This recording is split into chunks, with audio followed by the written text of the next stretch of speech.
Nothing. The company behind the truly wireless earphones called Ear One have successfully created a hype around their product well before their launch. There are several high-resolution images that were leaked via an auction that they held on 23rd of July. It's easy to get caught in the hype of a product even before it's launched, so I'm going to take this example to demonstrate how we should all keep our expectations a little bit realistic and not fuel the flames even further. Now, we also know that there was a bid in that same auction we mentioned earlier for about £576, which is like over 2 times the price of an Apple AirPods Pro. Now, it's unclear whether the specs of the products were unveiled to the people participating in the bidding, but if it was, we would have known about it. So now we are going on the premise that some person just bought these just for the sake of having them before their launch. We have to realize that these pre-orders and auctions and sneak peeks are all just marketing tactics to boost the product's hype even further. And that's all fine, it's just part of the business, but as a customer, we should keep that in mind. We should never take a company's claim on its face value and wait for the product to actually launch. That's why this huge industry of online reviews exists, and that's why so many people engage with them. It's important to know how the product performs in real life in real world scenarios. So yes, as a tech lover, I'm still loving the idea of a transparent earphone coming out, and I can't wait to see it. But I definitely wouldn't recommend buying into the hype that's already going around. With its unique design, the Ear One truly wireless earphones will easily stand out in the market. But how does it fare in real life against the competitors in the market is the real question that needs to be answered until more people get their hands on it, or at least until reviewers are allowed to talk about it. So that's what I tell myself whenever I see an exciting product on pre-sale or pre-order.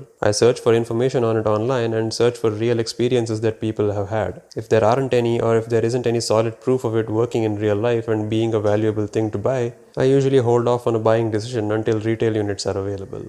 But those are just my thoughts. Let me know what yours are in the comments down below, and if you agree with me, leave a like. I'll see you with the next one. Cheers.